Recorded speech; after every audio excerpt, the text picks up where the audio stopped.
docteur Fakim, alors quels sont justement ces organes qui sont susceptibles d'être atteints? Quelles sont les différentes formes de fistules obstétricales qu'on rencontre? Allez-y. La deuxième image, s'il vous plaît.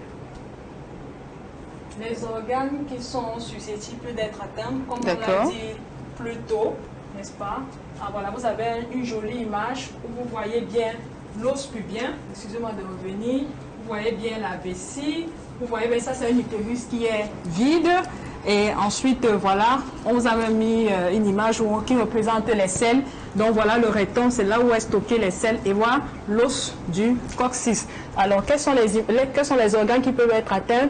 Donc, on peut avoir une communication d'un orifice pendant la vessie et l'utérus. On va appeler ça une fistule vésico-utérine. On peut avoir un orifice également qui se crée entre la vessie et le vagin.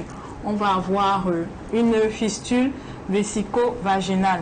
On peut également avoir un orifice ou une communication entre l'urètre, c'est cette partie qui fait normalement évacuer les urines qui étaient collectées dans la vessie.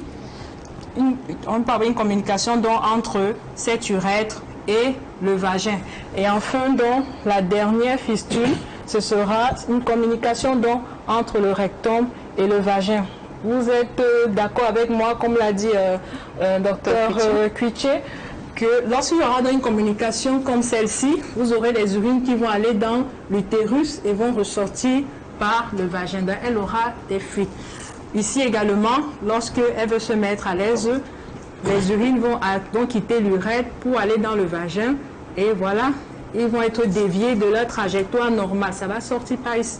Ou bien les selles qui passent donc par le vagin et ressortent également par le vagin, qui entrent dans le vagin pour en ressortir à l'orifice ici. Merci, docteur.